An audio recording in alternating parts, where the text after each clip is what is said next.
জামরুল গাছের বিশেষ করে পরিচর্যা করতে হয় না, আমরা অনেকেই জানি। সামান্য একটু পরিচর্যা করলেই বছর শেষে ভালো ফলন পাওয়া যায়। কিন্তু ইদানিং একটা সমস্যা দেখা যাচ্ছে। সেটা কি? জামরুল গাছে যখন ফুল আসা শুরু হচ্ছে আর এই ফুলটা রাতারাতি ঝরে যাচ্ছে, আমরা কিছুতেই বুঝতে পারছি না যে কেন এরকম সমস্যা হচ্ছে। আসলে মূল তথ্যটা জানানোর চেষ্টা করবো আজকের এই ভিডিওতে। প্রিয় দর্শক, চলুন আজকে ঝটপট আমরা একটু জেনে নিই জামরুল গাছের বিশেষ করে এই যে ফুল ঝরে যাওয়া এবং গুটিগুলো ঝরে যাওয়া কিভাবে রোধ করবেন, সম্পূর্ণ বিষয়গুলো স্টেপ বাই স্টেপ তুলে ধরার চেষ্টা করবো আজকের এই ভিডিওতে।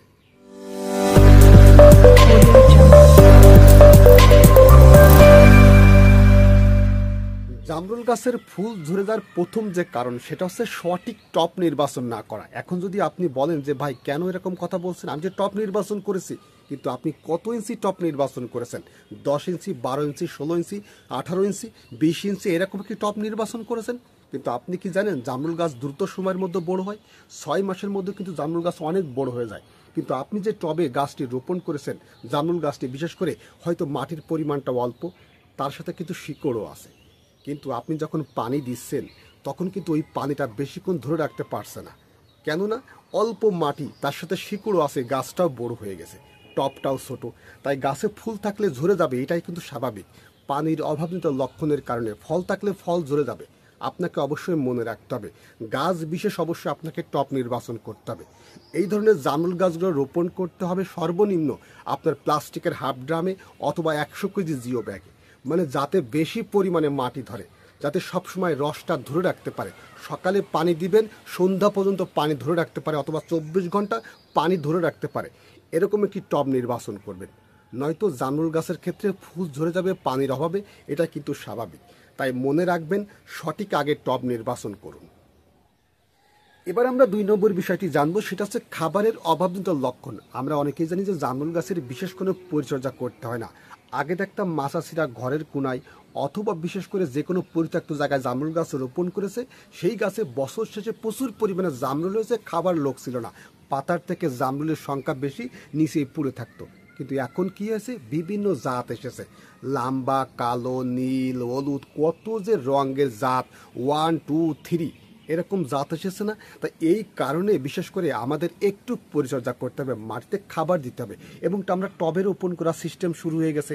টবে, বসত বাড়ির আঙিনায়, ছাদ বাগানের টবে এই যে জামরুল গাছগুলো রোপণ করতেছি বিভিন্ন জাতের, এজন্য একটু খাবারের প্রয়োজন হচ্ছে।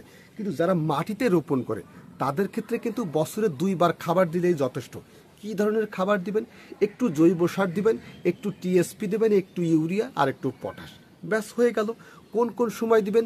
জামরুল যখন হারভেস্ট করা হয়ে যায়, শেষ হয়ে যায়, তখন একবার খাবার দিবেন। আর জামরুল বিশেষ করে যখন ফুল আসার 1 মাস আগে, এই যে মার্চ মাসে এখন ফুল আসা শুরু হয়ে গেছে, তাই মার্চের আগে বিশেষ করে যদি একটু খাবার দেওয়া যায়, সেক্ষেত্রে ব্যাস হয়ে গেল। আর পানিটা স্বাভাবিক কায়দায় দিয়ে গেলাম, তাহলে তো ফুল ঝরে যাওয়ার সমস্যা থাকে না। আর 2-1টা স্প্রে আছে, একটু অনুখাদ্য স্প্রে করে দিলাম, ব্যাস হয়ে গেল। এর বাইরে জামরুল গাছের বিশেষ কোনো পরিচর্যা করতে হয় না। আর যারা টবে লাগিয়েছেন অবশ্যই চেষ্টা করতে হয় বছরে 3-4 বার একটু খাবার দেওয়ার। যে নিয়মে বললাম, কি কি খাবার দিবেন? একটু জৈব সার দিলেন, একটু টিএসপি দিলেন, একটু ইউরিয়া দিলেন, একটু পটাশ সার দিলেন, আর মাঝে মধ্যে একটু অনুখাদ্য স্প্রে করে দিলেন, ব্যাস হয়ে গেল। আর কিছু তো আপনাকে করতে হবে না। আর বছর বছর মাটিটা একটু পরিবর্তন করে দিবেন, তাহলে তো আর এই সমস্যাগুলো আসে না। যে জামরুল গাছের বিশেষ করে আপনার ওই যে ফুলগুলো ঝরে যাওয়া, এই সমস্যা কিন্তু অনেকটাই রোধ করা যায়। তাই এই খাবারগুলো একটু দেওয়ার চেষ্টা করবেন। এবার আসেন মূল কথা বলি, জামরুল গাছের ফুল এবং গুটি ঝরে যাচ্ছে না, এটা কিভাবে রোধ করবেন? সর্বপ্রথম আপনার কাজ হচ্ছে, যে সকল গাছগুলো মাটিতে রোপণ করেছেন একটু সেচ দেওয়ার ব্যবস্থা করবেন। গাছের গোড়া থেকে 2-3 হাত দূরত্বে একটু গর্ত করে নেবেন, চারিপাশ ড্রেন মতো করে নেবেন, সেখানে একটু পানি দেওয়ার ব্যবস্থা করবেন। এটাই আছে বিষয়। আর যারা টবে রোপণ করেছেন একটু বিশেষ করে পানি দেওয়ার ব্যবস্থা করবেন, অতিরিক্ত না, স্বাভাবিক কায়দায়। ড্রেন ব্যবস্থা ঠিকঠাক আছে কিনা সেদিকে একটু খেয়াল করবেন। আর প্রচণ্ড তাপমাত্রা যখন থাকবে তখন একটু মালচিং করে দিবেন, তাহলে মাটি থাকবে ঠান্ডা আর রসটা ধরে রাখবে, এবং ফুল এবং গুটিগুলো ঝরে যাওয়া অনেকটাই কিন্তু কম হবে। জামরুলের ফলগুলো দ্রুত কিন্তু বড় হবে, সেট হবে। এই বিষয়টা কিন্তু অবশ্যই একটু খেয়াল করবেন। আর একটা জিনিস মনে রাখবেন, এখন এই মুহূর্তে মাটি পরিবর্তন করবেন না। বর্ষার আগে যখন বিশেষ করে জামরুল শেষ হয়ে যাবে, ওই সময় মাটি পরিবর্তন করে বড় একটি টবে সেট করবেন। নয়তো এখন যদি বিশেষ করে পরিবর্তন করতে যান, সেক্ষেত্রে কিন্তু ওই ছোট ছোট ফল এবং বিশেষ করে ফুল থাকলে সেগুলো কিন্তু ঝরে যেতে পারে। এই বিষয়টা একটু খেয়াল করবেন। এবার আসেন খাবারের বিষয়টা নিয়ে একটু আলোচনা করি। এবার আসেন খাবারের বিষয়টা, কি ধরনের খাবার দিবেন। এখন ভারী কোনো খাবার দেওয়া যাবে না, এখন শুধুমাত্র একটু পটাশিয়াম সমৃদ্ধ সার প্রয়োগ করতে হবে। হয়তো সময়ের কারণে আপনি দিতে পারেননি অথবা বুঝতে পারেননি যে আসলে কোন সময় খাবার দিতে হয়, এটাই তো। তাই শুধুমাত্র এখন কীটনাশক এবং সারের দোকান থেকে আপনার কাছে যদি না থাকে একটু পটাশিয়াম সমৃদ্ধ সার দেবেন। ওই যে লাল পটাশ, এমওপি মিরোপা পটাশ অথবা এসওপি সালফেট অফ পটাশ। কীভাবে দিবেন? 1 লিটার পানি নেবেন, এর মধ্যে 4 চামচের হাফ চামচ ওই পটাশ সার ভালো করে মিশিয়ে সকালবেলা অথবা বিকেলবেলা যে কোনো একটা টাইমে মাটিটা ভিজিয়ে দিবেন। এখন যদি আপনি বলেন যে ভাই আমার তো যে মাটিতে গাছ রোপণ করেছি 10 লিটার কমপক্ষে পানি লাগবে, সেক্ষেত্রে কতটুকু দেবো? সেক্ষেত্রে আপনি 5 চামচ এই পটাশ সার দিবেন, লাল পটাশ। তা এই নিয়মে আপনাকে ভালো করে মিশিয়ে গাছের মাটিটাকে ভিজিয়ে দেবেন প্রতি 15 দিন অন্তর 2 বার। ব্যাস, আপনার ফুল এবং গুটি ঝরে দেওয়া অনেকটা কিন্তু কম হবে। তবে মনে রাখবেন প্রতি 15 দিন অন্তর অন্তর একটু বোরন সার মাটিতে দেওয়ার চেষ্টা করবেন। যদি প্লাস্টিকের হাফ ড্রামে লাগিয়ে থাকে সেক্ষেত্রে 2 চামচ দিবেন। 12 থেকে 16 ইঞ্চি একটি টবে গাছটা রোপণ করে থাকেন, জামরুল গাছটা, সেক্ষেত্রে 1 চামচ দিবেন। এবং যদি 6 ইঞ্চি টবে রোপণ করে থাকেন অথবা 8 ইঞ্চি, হাফ চামচ বোরন সার। বোরন সার তো আপনারা চেনেন, এই বোরন সারটা একটু মাটিতে দেওয়ার চেষ্টা করবেন। আল্লাহর রহমতে ফুল এবং ফল ঝরে যাওয়া, ফল ফেটে যাওয়া অনেকটা কিন্তু রোধ করবে।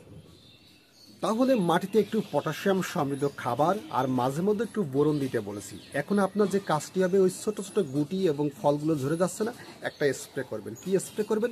একটা ভালো মানের অনুখাদ্য স্প্রে করবেন। ভালো মানের অনুখাদ্য কোথায় পাবেন? আপনারা অনেকেই মাঝে মধ্যে জানতে চান ভালো মানের অনুখাদ্য যে কোনো কীটনাশক এবং সারের দোকানে অথবা অনলাইনের মাধ্যমে কিনতে পাওয়া যায়, তবে ভালো মানের অনুখাদ্য কোনটি? অনেকেই আবার এটাও জানতে চান ভালো মানের অনুখাদ্য আমার মতে সব থেকে মোবোমিন। এই মোবোমিন সব থেকে ভালো। মোবোমিন না থাকলে এগ্রোমিন ম্যাক্স। এটা কতটুকু মাত্রায়? 1 লিটার পানির মধ্যে মাত্র 1 গ্রাম প্রতি 15 দিন অন্তর অথবা 1 মাস অন্তর স্প্রে করা যায়। এর মধ্যে কি কি উপাদান আছে? এর মধ্যে 7 থেকে 8টি উপাদান আছে, যেমন কপার, আয়রন, জিঙ্ক, বোরন, এই ধরনের 7 থেকে 8টি উপাদান আছে। তাই অবশ্যই চেষ্টা করবেন এই অনুখাদ্যটা প্রয়োগ করার। যদি করতে পারেন আল্লাহর অশেষ রহমতে আপনার ফুল এবং গুটি ঝরে দেওয়া অনেকটা কিন্তু রোধ করবে। এবার হয়তো বুঝতে পারছেন যে জামরুল গাছের ফুল এবং গুটি ঝরে যাওয়ার পিছনে কোন কোন বিষয়গুলো দায়ী। আমি কিন্তু স্টেপ বাই স্টেপ আলোচনা করেছি। তাই শুধুমাত্র এই মুহূর্তে গুটি ঝরা রোধ করতে চাইলে মাটিতে স্বাভাবিক আদায়ে পানি দিয়ে যান, একটু পটাশিয়াম সমৃদ্ধ সার, মাঝে মধ্যে একটু বোরন দিয়ে যান। আর কি বলেছি?